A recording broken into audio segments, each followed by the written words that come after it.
Subscribe करें और bell दबाएं ताकि कोई खबर रह न जाए।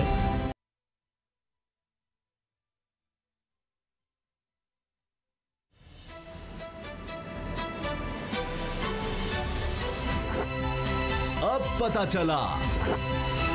बिस्मिल्लाहिर्रहमानिर्रहीम, अस्सलाम वालेकुम।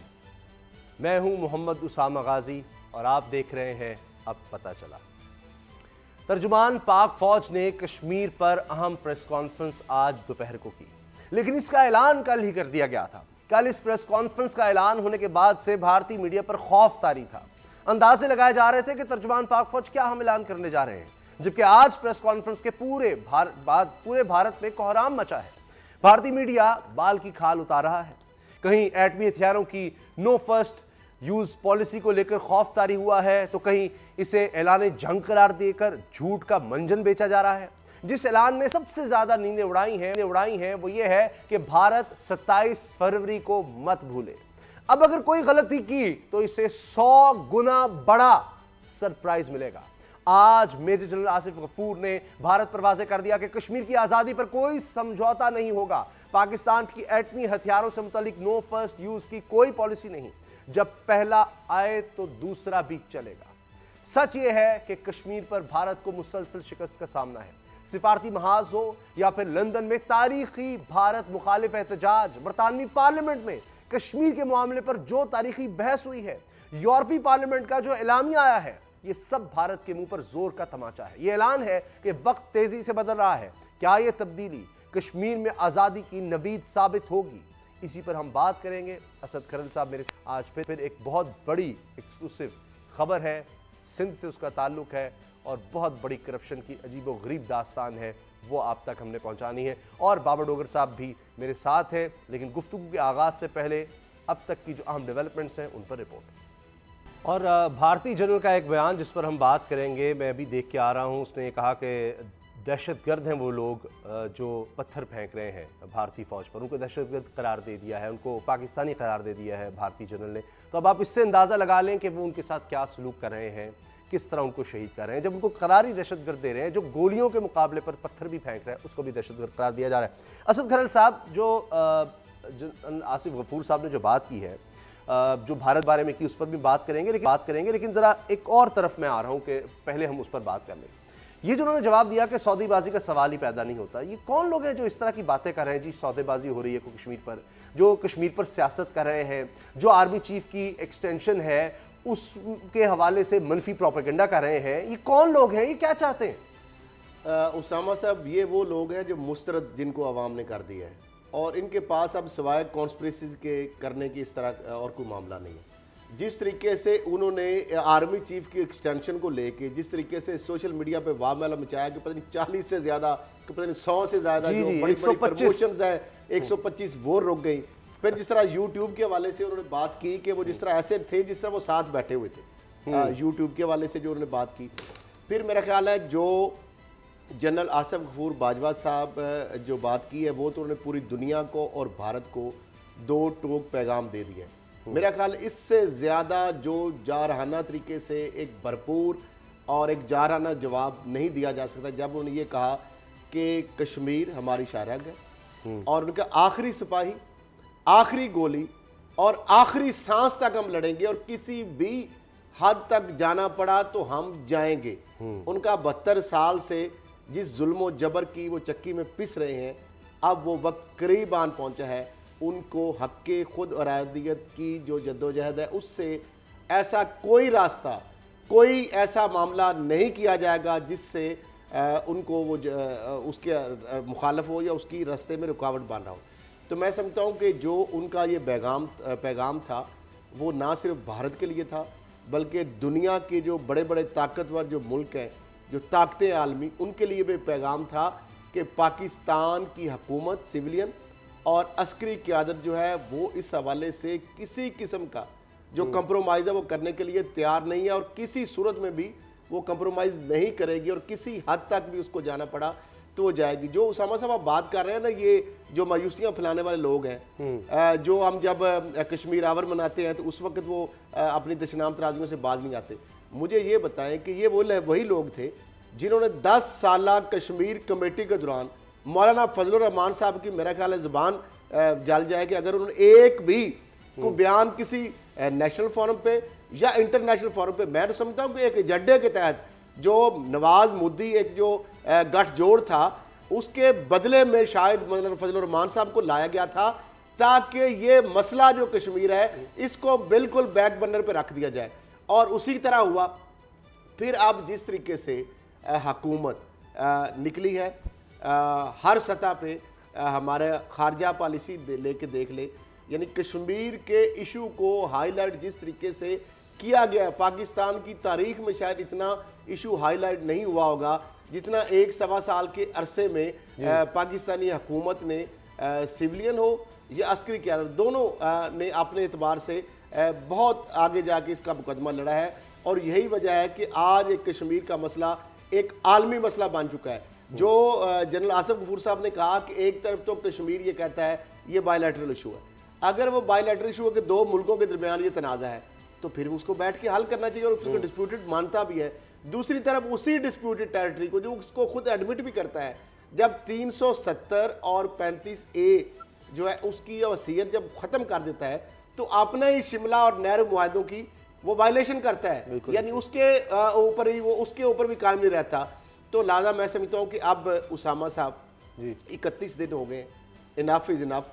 अब जो जिस तरह से मेरा ख्याल है उनके भी सब्र का जो पैमाना वो लबरेज हो रहा है और बिल आखिर अगर जिस तरीके से पाक फ़ौज पाकिस्तानी कौम और जिस तरीके से ये इस मामले को लेके चल रहे हैं, अगर कश्मीर के अंदर मज़ीद इस तरह के जो मामलात ना रुके तो मेरा ख्याल है वो वक्त दूर नहीं है जब पाकिस्तानी कौम, जब कश्मीर आज़ाद कश्मीर के लोग, जब लाइन ऑफ कंट्रोल के ऊपर जो लोग बस्तियाँ आबादियाँ जो मुजफ्फराबाद के लोग हैं वो मेरा ख्याल है उनकी जो सब्र का पैमाना लबरेज हो जाएगा और वो तमाम रुकावटें तोड़कर तो वो दाखिल भी होंगे। अच्छा। वो खुराक भी पहुंचाएंगे, वो कुमक भी पहुंचाएंगे और आगे बढ़कर मेरा ख्याल है उनको पाक फौज भी उनके आगे दीवार नहीं बन सकेगी अगर ये सूरत हाल इसी तरह बरकरार रही। अच्छा बाबर डोगर साहब, जो बातें ये तो हो गई कि जो लोग तनकीद करते थे एजी पॉलिसी की और अजीबोगरीब जो दास्तानें घड़ते थे, वही लोग हैं जिनको भारत की जमहूरियत से बेहतर तो दुनिया में कोई जमहूरियत नज़र नहीं आती थी। लेकिन DG ISPR ने भी कहा है कि भारत नई जंग का बीज बो रहा है। ये तो फिर वाज़ेह इशारा है कि वो भी देख रहे हैं कि कोई जंग का खतरा शदीद है, क्योंकि भारत जो काम कर रहा है वो तो मामला फिर उस तरफ जा रहे हैं। फिर वो न्यूक्लियर की जो बातें हो रही हैं जौहरी ताकत के इस्तेमाल की, उस पर भी उन्होंने वाज़ेह कर दिया कि वो फर्स्ट यूज़ नहीं है, ऐसी कोई बात नहीं है। तो अब मैंने जिस तरह आपको बताया कि अभी मैं बयान देख के आ रहा हूँ भारतीय जनरल का कि वो तो कह रहे हैं जो पत्थर फेंक रहे हैं वो दहशतगर्द है, ये तो वो इसराइल वाली उनकी पॉलिसी है, तो दहशतगर्द को तो वो फिर मारेंगे। उसामा साहब ये वही बात है जो उन्होंने बिल्कुल सही कही कि भारत जो है इस खिते में एक नई जंग का बीज बो रहा है, बल्कि बीज बो दिया है, बो रहा नहीं है, बीज बो दिया है। 4 अगस्त का जो फैसला था 5 अगस्त का, उसने वो बीज बो दिया है। अब भारत, जैसा आपने कहा कि भारतीय जनरल जो है वो कह रहे हैं कि वो कश्मीरी जो पत्थर फेंक रहे हैं वो भी दहशतगर्द हैं, तो कश्मीरियों को ये जो उठाया जा रहा है, ये जो उनके नौजवानों को उठाया जा रहा है, वो बेताशा नौजवानों को जो उठाया गया है, जो आप देखिए फ्रांस 24 की रिपोर्ट देख लें या BBC की रिपोर्ट देख लें, उसमें वो कह रहे हैं, वो बता रहे हैं कि लोग जनाब उनसे पूछा जा रहा है कि ये जो पत्थर फेंक रहे हैं ये कौन लोग हैं, और उनको कहा जा रहा है कि अगर तुम हमारे साथ मिल जाओ और हमें ये बताओ कि ये पत्थर कौन लोग फेंक रहे हैं तो हम तुम्हें फैसिलिटेट करेंगे। तो मकसद ये है कि उन लोगों को जो पत्थर फेंक रहे हैं उनको अरेस्ट किया जा रहा है, उनको नामालूम मकाम पर पहुंचाया जा रहा है और उनको दहशतगर्द की लिस्ट में शामिल किया जा रहा है। उसामा साहब आज DG जो हैं हमारे, उन्होंने बिल्कुल बड़ा कैटेगोरिकली जो बात की कि कश्मीर हमारे खून में दौड़ता है, कश्मीर हमारे DNA में शामिल है, हम अपने आप को कश्मीर से डिटैच नहीं कर सकते। तो अगर कश्मीर में मुसलमानों का कत्लेआम होता है, कश्मीरियों का कत्लेआम होता है, तो पाकिस्तान इससे अलहदा नहीं रह सकता। और सेकेंडली, जब भी कर्फ्यू उठा, कश्मीरियों ने अपने हक़ खुद इरादियत के लिए बाहर निकलना है। उन्होंने इंडियन फोर्सेस के खिलाफ एहतजाज करना ही करना है, वो इस फैसले को कभी नहीं मानेंगे। तो जब कश्मीरी बाहर निकलेंगे और इंडियन फोर्सेस से क्लैश होगा तो इंडिया इस सारी चीज़ की जिम्मेदारी पाकिस्तान पर डालेगा और अल्टीमेटली इस पे जंग होनी है। उसमें आज उन्होंने इंडिया को भी बता दिया है और सारी दुनिया को बता दिया है कि पाकिस्तान फ़ौज जो है वो इसके लिए तैयार है, हमारी तैयारी मुकम्मल है। हम कश्मीर पे इशू पे मुकम्मल नज़र रखे हुए हैं। हम कश्मीर के इशू पर अपने आप को डिटैच नहीं कर सकते, और अगर वहाँ पर भारत कश्मीरियों के कत्लेआम से बाज नहीं आता और कश्मीरियों का और भारत का डायरेक्ट क्लैश होता है तो पाकिस्तान के पास कोई ऑप्शन नहीं है। जो वर्ड उन्होंने था ये मजबूरी का ऑप्शन है, लेकिन ये ऑप्शन हमारा आखिरी ऑप्शन है और हमने इस पर जाना ही जाना है। एक चीज़ उन्होंने बड़ी क्लियर कही है कि डिप्लोमेटिक एफर्ट्स जो गवर्नमेंट कर रही है हम उसको देख रहे हैं। जहाँ पर डिप्लोमेसी की फेलियर होगी वहाँ पर फौजी ऑप्शन हमारे लिए ऑप्शनल हो जाएगा। ये इसके अलावा हमारे पास चारा कोई नहीं है। तो इंडिया इस चीज़ के लिए तैयार है कि अगर वो दुनिया की बात नहीं मानता, हम सारी दुनिया को कश्मीर की सिचुएशन बता रहे हैं, दुनिया के हर फोरम पर अपनी आवाज़ उठा रहे हैं। दुनिया में OIC हो, चाहे UN हो, चाहे यूरोपियन पार्लियामेंट हो, चाहे सर US कांग्रेस हो, सारी दुनिया में सारी दुनिया के ममालिक इंडिया से कह रहे हैं कि वो कर्फ्यू उठा ले और कश्मीर का इशू बायलैटरली तरीके से आराम से तो यह है कि कर्फ्यू में मजीद सख्ती हो गई है। वो जो एक पहली उन्होंने जो मानी है शहादत, भारत ने आप मान लिया है। इंडिया दुनिया को इग्नोर एक बच्चे को वो सर में लगा आंसू गैस का शेल और क्रिकेट खेल रहा था तो वो शहीद हो गया। अब यानी कोई भी बाहर है और उसके बाद उन्होंने कर्फ्यू और ज्यादा सख्त कर दिया है नरमी की बजाय। सर DG ISPR ने नबी पाक सल्लल्लाहु अलैहि वसल्लम की मिसाल दी कि जब मक्का से पहले जब एक दफ़ा मक्का पे अटैक किया गया तो वहाँ पर सुलह कर ली गई। उस पर सहाबा ने उनसे कहा कि ये आपने क्या किया, तो उन्होंने कहा कि हम दोबारा हमला करेंगे, दोबारा जाएंगे, लेकिन जहाँ पर डिप्लोमेसी से मसला हल होता हो तो वो हल कर लेना चाहिए। अब पाकिस्तान डिप्लोमेटिक फ्रंट पे हमारी गवर्नमेंट एफर्ट कर रही है। आज 2 फॉरेन मिनिस्टर पाकिस्तान आए हुए थे, चाइना का आ रहा है, अफगानिस्तान का आ रहा है, सारी दुनिया को हम इस इशू पे बात कर रहे हैं और सारी दुनिया जो इंडिया है उस पर प्रेशर डाल रही है। और अगर जो इंडिया है वो अमन की बात नहीं सुनता, वो प्यार से बात नहीं सुनता, तो अल्टीमेटली फिर ये जूतों से बात मानेगा। तो ये बात जूतों की तरफ जा रही। ये मोदी जो है ये जूते खा के ही बाज आएगा, इसके बगैर बाज आने वाला नहीं है। जिस तरह से आप पुलवामा में देखा था कि जूते खाकर उसके बाद इंडिया पसपा हुआ था, तो अब भी जो कश्मीर का इशू है अल्टीमेटली ये हल तो होना ही है, लेकिन इससे पहले मोदी जो है वो पाकिस्तानी अफवाह से जूते खाएगा और जूता खाने के बाद ही इसको अकल आएगी, क्योंकि मोदी वो चीज़ है जिसके सर पर जब तक जूते नहीं पड़ेंगे इसको अकल नहीं आनी। और अभी तो मुश्किलात भारत की बढ़ती चली जा रही हैं। जो नज़र आ रहा है कि अगर वो कश्मीरियों पर जुल्म ढा रहा है, उनके लिए मुश्किलात बढ़ रही हैं, तो भारत के लिए उससे कई गुना बढ़ती चली जा रही हैं। और आने वाले वक्त में अगर यही हालात रहे तो भारत मज़ीद मुश्किल में आ जाएगा। अब उनका मीडिया भी इस बारे में बात कर रहा है। लेकिन एक और मामला जो पाकिस्तान में बड़ा ज़ेर बहस रहा और उस पर वज़ीर-ए-आज़म इमरान खान ने फिर फैसला ले लिया, और वो है जनाब gas infrastructure development cess ordinance का, उसकी वापसी का उन्होंने फैसला कर लिया है। लेकिन इसके साथ ही एक और ख़बर भी जुड़ती है, उस पर हम बाद में आएंगे। लेकिन ये बताएं कि असद खरल साहब, ये जो मामला वापस लिया गया है, आप समझते हैं कि ये दुरुस्त फैसला है? जबकि अब फिर दो राय है कि जनाब जल्दी में फैसला किया था, क्योंकि ये सरचार्ज अब ये भी हो सकता है जो पहले ले चुकी है हुकूमत, अब अगर सुप्रीम कोर्ट में फैसला आ जाता है हुकूमत के खिलाफ तो वो पैसे भी देने पड़ेंगे। तो ये 400 अरब रुपया, ये भी हो सकता है कि ये जो मिलना था 400 का 400 ही चला जाए, और जो पहले ले चुके हैं वो भी देना पड़े। तो वो जो 2-250 अरब रुपए की ये डील हो गई थी कि वो मिलेगा 400 की जगह, तो वो भी हाथ से जाएगा और जो है वो भी देना पड़ जाएगा। तो ये भी एक खतरा है। उसामा साहब, थोड़ा सा मैं बता रहा हूँ जो भारत की मुश्किलात, इससे पे आता हूँ। भारत की मुश्किलात की आपने बात की कि UAE जो उसकी सपोर्ट कर रहा था, आज वज़ीर खारजा जो आए हैं सऊदी अरब और जो UAE के, उन्होंने बाकायदा बरमला आज बयान दिया है कि वो पाकिस्तान के साथ है कश्मीर के मामले पे। ये एक बहुत बड़ी अहम पेशरफ्त है। और इमरान खान साहब ने जिस तरह कहा है कि मिस एडवेंचर कर सकता है भारत, और उसका मुंह तोड़ जवाब देने के लिए ऑलरेडी स्ट्राइक कोर्स और सारे जो कोर्स का दौरा कर चुके हैं और पाक फौज की तैयारियां मुकम्मल है। अभी जो आपने उसामा साहब ये बात की है कि 295 अरब का बोझ बढ़ने का इम्कान है और मामला अदालत में है, 417 अरब का मामला है। ये जो गैस इंफ्रास्ट्रक्चर जो डेवलपमेंट सेस है, बेसिकली हर बोरी के ऊपर किसानों से 400 रुपया ये मुख्तलिफ जो गैस सेक्टर और जो फर्टिलाइजर कंपनीज हैं ये ले रही हैं बकायदा 400 रुपया फी बोरी, और ये कई सालों से लिया जा रहा है। ये जून तक तकरीबन इसका 218 अरब रुपया जो अवाम की जेबों से निकाल के ये कंपनियां ले चुकी हैं। अब मामला ये है कि ये सुप्रीम कोर्ट ने इस तरह का कोई स्टे नहीं दिया हुआ कि जिससे ये जो पैसा आया हुआ है ये तो हुकूमत को मिलना चाहिए, यानी उनकी जो पैसे लिए जा रहे हैं बोरी में इजाफा, जी वो जो गरीब किसान से लिया जा रहा है वो तो दे, वो हुकूमत के लिए लिया जा रहा है। जिस तरह गैस के बिजली के बिलों में गैस मुख्तलिफ चार्जेस डाल दिए जाते हैं, अब वो उधर से तो रिकवर कर रही है लेकिन हुकूमत को नहीं दे रही। दूसरी जानब अगर इसके अंदर मैं लिस्ट देख रहा था उसामा साहब, ये जो गैस सेक्टर की ये सारी चीजें हैं, इसमें 9 तो एंग्रो की कंपनीज है, 5 और 4 9 मुख्तलिफ एंग्रो की जो मुख्तलिफ कंपनी है, 9 तो उनकी तादाद है। और अब्दुल रज़ाक दाऊद साहब जो है वो मशीर है वज़ीर आज़म साहब के। इससे बड़ा कन्फ्लिक्ट ऑफ इंटरेस्ट क्या है जो बेनिफिशियरी इस मामले के थे, जो ऑर्डिनेंस के।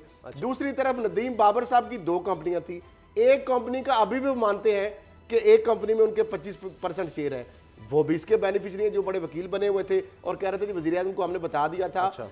और उनकी एक और कंपनी के ऊपर 80 करोड़ रुपए की जो इतलात है हुकूमत ने उनसे लेना है।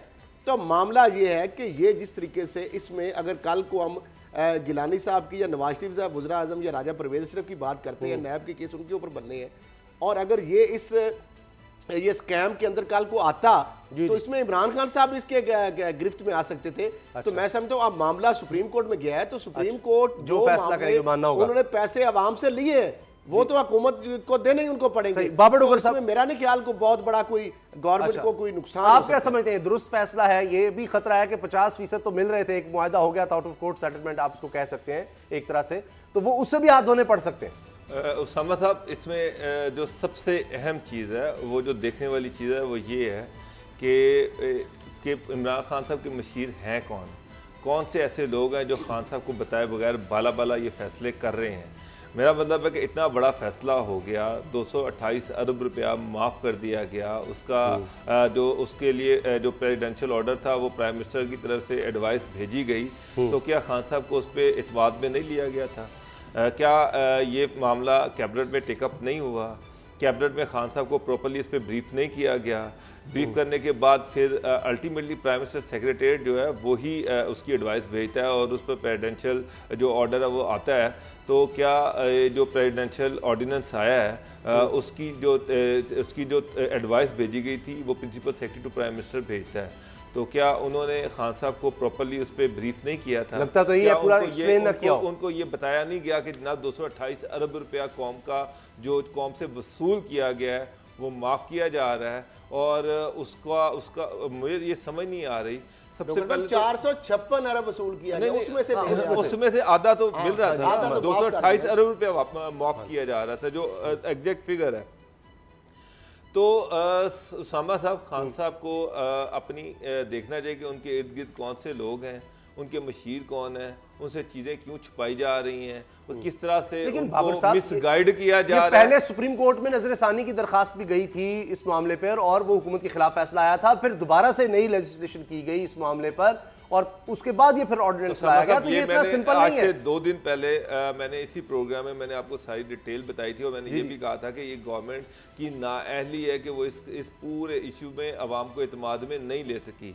ये खान साहब जब ये फैसला किया गया था उसी दौरान जो ये प्रेसिडेंशियल ऑर्डर आया था उसी दिन उनकी जो मालियाती मशीर हैं खान साहब के, उनको चाहिए था कि अवाम को इत्मीनान में लेते, अवाम को बताते कि प्रेसिडेंशियल ऑर्डिनेंस क्यों आया है, उससे कौन सा फायदा क्या होगा, नुकसान क्या होगा। मैंने ये सारी डिटेल हम इस प्रोग्राम में डिस्कस कर चुके हैं कि ये चीज जो है ये बता देना। अब ये वापस लेना और कहा अटॉर्नी जनरल का जी आप सुप्रीम कोर्ट में जाइए, दुरुस्त फैसला है, अब जो भी फैसला होगा फिर मानना पड़ेगा। उसामा साहब बिल्कुल दुरुस्त है। मुझे 228 अरब रुपया किसी के बाप का पैसा नहीं है, ये इस कौम के अवाम का पैसा था जो उनसे लिया गया है। ये कंपनी ने 228 रुपया कमाया है। सब कितने सालों से नहीं मिल सका अब तक, ये कितने सालों से ये मामला लटका हुआ है। पाकिस्तान पीपल्स पार्टी के दौर से ये सेस लागू था और अभी तक 2.5 साल से लटका हुआ है। तो इसका मतलब ये कि जो पैसे लटके हुए हैं वो सारे माफ कर दिए जाए। और अगर ये जो आ रहे थे ये भी चले गए तो कौन जिम्मेदार है? मुझे एक बात बताएं ये किस तरह से आप ये कह सकते हैं कि सुप्रीम कोर्ट जो है ये इनको नहीं, मैं वैसे देगी? देखिए कोई भी फैसला आ सकता है। एक मिनट, सुप्रीम कोर्ट जो मर्जी फैसला करे, हमें मानना होगा। आपको हुकूमत सुप्रीम कोर्ट ने पैसा दिया हुआ 456 अरब मिली बगैर से दबाया गया है। तो फिर अटॉर्नी जनरल को क्या रकम आता है कि सुप्रीम कोर्ट चले जाए? फिर ये लेना गवर्नमेंट, ये इतनी नाहल है कि जनाब ये 450 अरब रुपया गरीब कौम का इन अमीरों से ले नहीं सकते। किसान दे चुके हैं, गरीब किसान हर बोरी पे दे रहा है, तो ये उनसे पैसे नहीं ले सकते। 450 रुपया, एक रुपया इस वक्त कीमती है।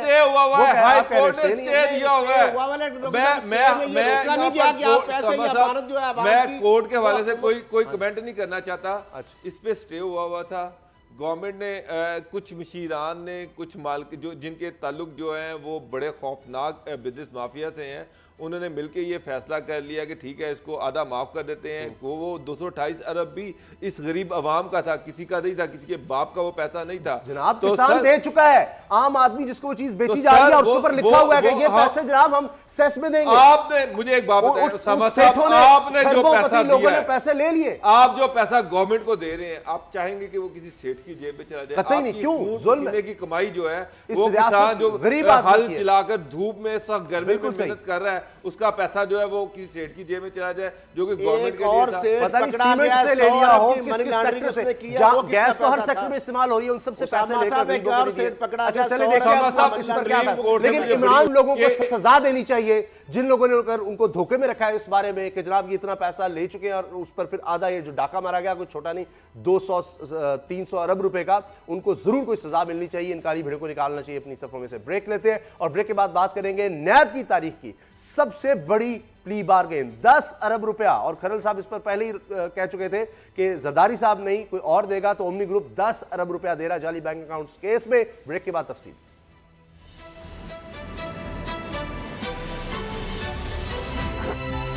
अब पता चला।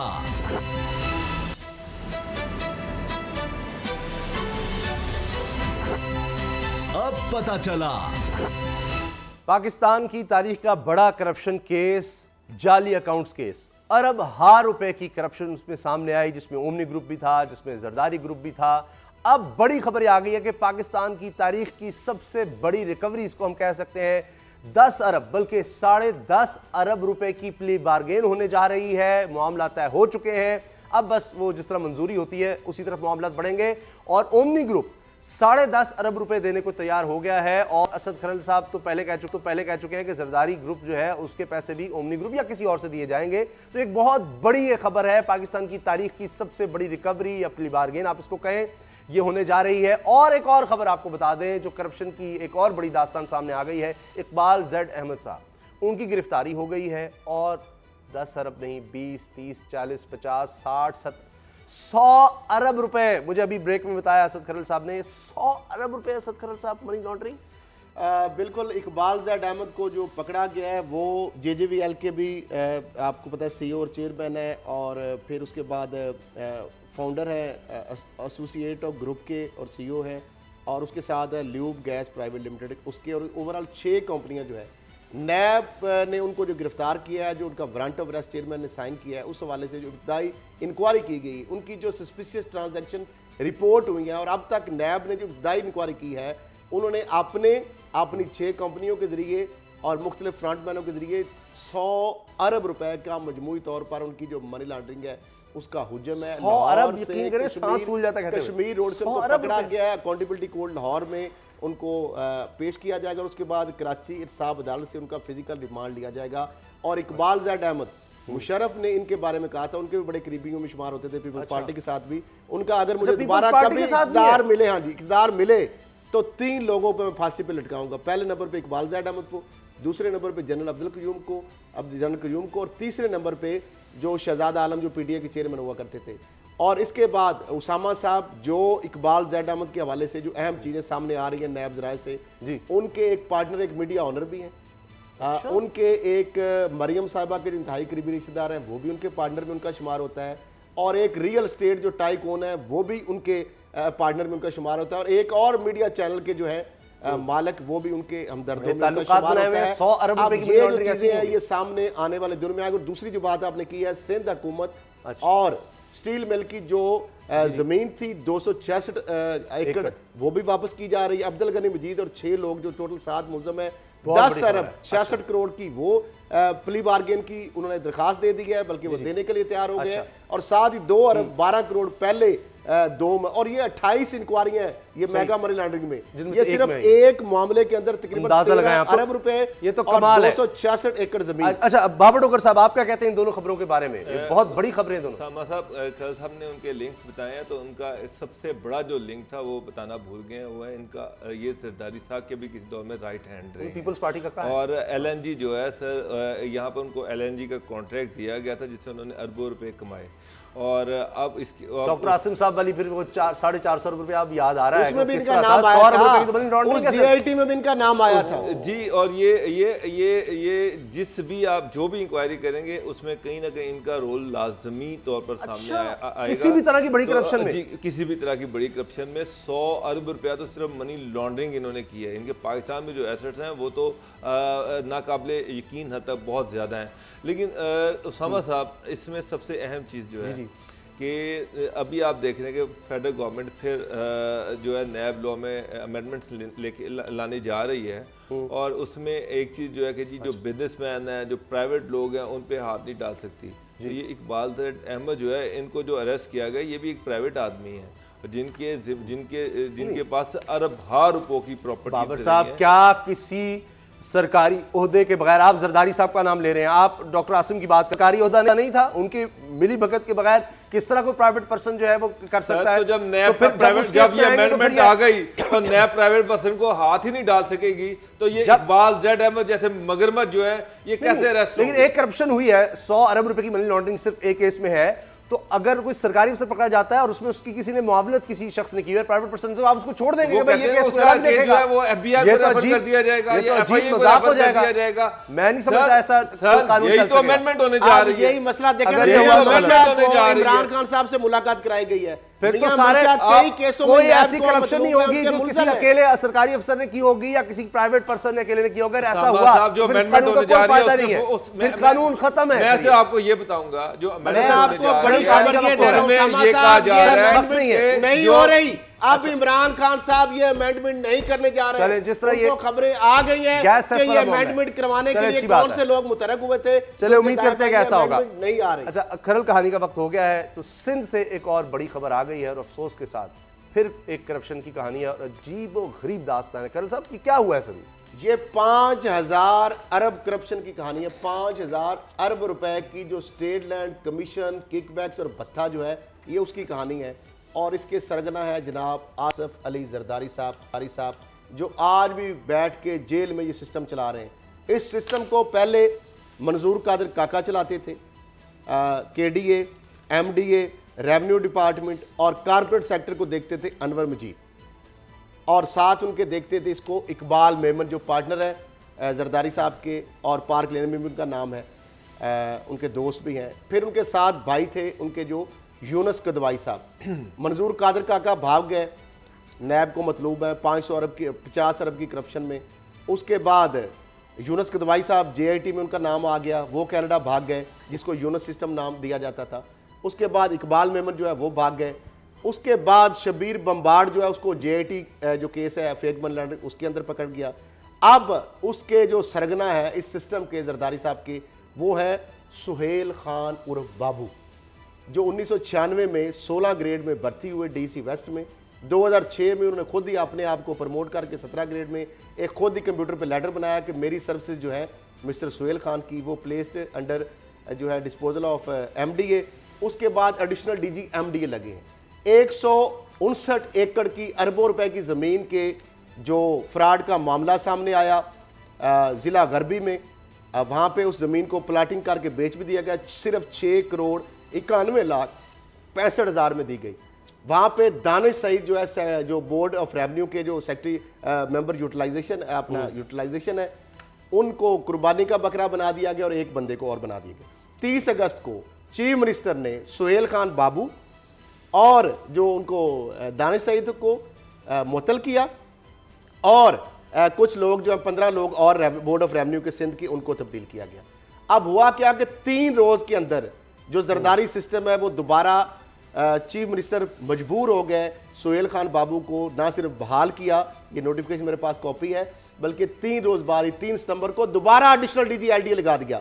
उस रैकेट में और कौन लोग हैं वो अब जो चला रहे हैं साथ उनके, वो है एक जूनियर क्लर्क जो जाली तौर पे भर्ती हुए, जुबैर उर्फ डीसी, नाम ही उसका डीसी है। अच्छा। और साथ उसके अमजद एच सदीकी हैं, ये डीसी वेस्ट और कुरंगी में हुए। खालिद यूसुफी एक लैंड ग्रैबर है और इरफान वाद जो है वो लैंड ग्रैबर है। और फिर इसके साथ ये जो लोग हैं अली हसन जरदारी जो इरिगेशन का सिस्टम चला रहे हैं। ये लोग क्या करते हैं जी, ये जितने भी सिंध में आपने रेवेन्यू डिपार्टमेंट में, केडीए में, एमडीए में को डीसी लगाना है, एसी लगवाना है, मुख्तियारकार लगवाना है, किकबैक कमीशन का बड़ा ठेका हो तो सारा पत्ता शत्ता जो ज़मीनों के ऊपर, अब सिर्फ 5-7 में ज़मीनों की आपको बताता हूँ। 530 एकड़ है जी नैब रेफरेंस पे। इम्तियाज़ शेख जो सूबाई वजीर थे पीपल पार्टी के रेवेन्यू के और एनर्जी के अभी वजीर है माशाल्लाह। फिर उसके बाद 430 एकड़ इसके साथ है खाता गुरनाल बेगम वाला, ये मरकजी जो डीएचए कराती है उसके साथ ये ज़मीन भी लगती है। फिर 425 एकड़ आगे इसके साथ फिर वाटर बोर्ड वाली ज़मीन है, ये डिस्ट्रिक्ट कुरंगी, ये भी वाक़या। इसके साथ नॉर्थ रोड पे 92 एकड़ जो है ये तन्यू बरादरान है, तन्यू फैमिली है, ये भी डी है, डिस्ट्रिक्ट कुरंगी में है। 1200 एकड़ 7 वंडर सिटी जाम शोरो मशहूर लैंड ग्रेबर इरफान वाद जो चेज ऑफ चेन है उसके मालिक हैं। 150 एकड़ नॉर्थ रेजिडेंसी हाउसिंग स्कीम, ये भी इरफान वाद है। 992 एकड़ हाक्स बे के ऊपर लाल बकर जो है वहां पे वो जमीन है। ये जो सारी खुर्दबुद की गई है स्टेट लैंड है उसामा साहब, खरबों रुपए की, 5000 अरब कम में उसकी मुताद जो कीमत बता रहा हूं। फिर 100 एकड़ है न्यू नाजमाबाद में जो एक माइनिंग एरिया से गैर कानूनी तौर पर एग्रीकल्चर में कन्वर्ट कराई गई, उसमें भी एक बैंकर और एक स्टॉक ब्रोकर मरूफ जो है उन्होंने प्लाटिंग करके बेच दी। फिर उसके बाद एयरपोर्ट के सामने, अब खालिद यूसुफी बदनाम गैंग है, एयरपोर्ट के सामने Nehru gate, football Korangi ground, मुतबादल जमीनें ये केडीए से जाली कागज बना के उसके बदले में जमीनें ले लेता है। फिर 16 एकड़ जो है सरजानी कमर्शियल एरिया। ये वो सारी जो लैंड है इसके ऊपर सिर्फ जो मैंने 5 लैंड पहले गिनाई है वो नदी के साथ है, समुद्र में पानी जाता है, उसमें 430 एकड़ का जो रकबा जो नैब रेफरेंस फाइल कर चुका है, उसके साथ जो बाकी जो जमीन है वो अभी नैब ने रोकी हुई है। अगर वो जमीन अगर वो कब्जा ये कर ले, प्लाट पर बेच दे तो कराची डूब चुका होता। मामला ये है कि जिस तरह अमेरिका के अंदर मेन हटन है, यहाँ पे कमर्शियल एरिया अगर बनाया जाए तकरीबन 2000 एकड़ ये जमीन बन जाती है, तो उसको 5000 अरब या 2000 अरब की तो वो सिर्फ जमीन है, ओवरऑल ये 5000 अरब की जमीन है।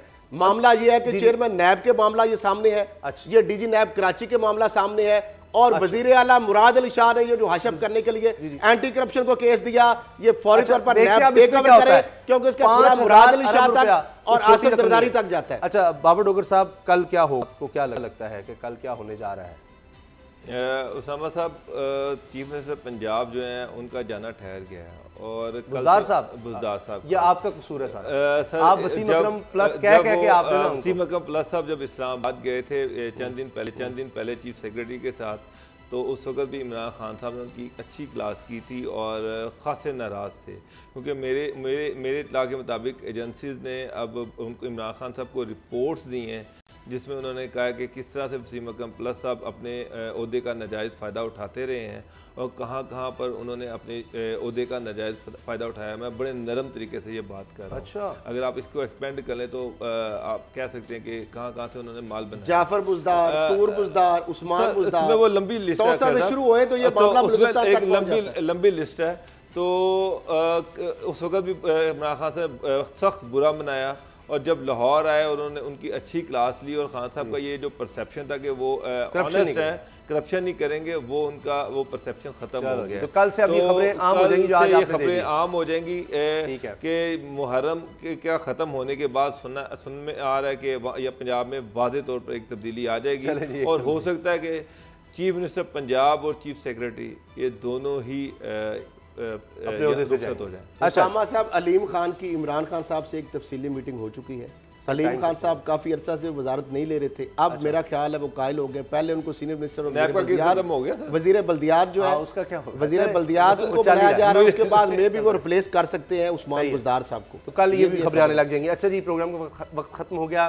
कल मियां नवाज शरीफ साहब से मुलाकात का दिन भी है और एक दफ़ा फिर उनके भाई शहबाज शरीफ साहब जो साबिक अब खादम आला हैं वो फिर मिलने नहीं जा सकेंगे। उनकी तबीयत नासाज है, उन्होंने वो एक सर्टिफिकेट भी, जो मेडिकल सर्टिफिकेट है, वो भी इस हवाले से जमा करवाया हुआ है। तो लिहाजा कल की मुलाकात में आपको शहबाज शरीफ साहब नज़र नहीं आएंगे, कुछ और लोग ज़रूर मियां नवाज शरीफ साहब से मिलने जाएंगे और फिर कुछ खबरें उसके साथ सामने आएंगी, उन पर भी हो सका तो हम बात करेंगे। इजाज़त दीजिए, अल्लाह हाफ़िज़।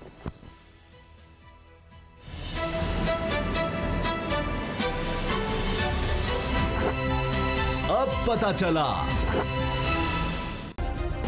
सब्सक्राइब करें और बेल दबाएं ताकि कोई खबर रह न जाए।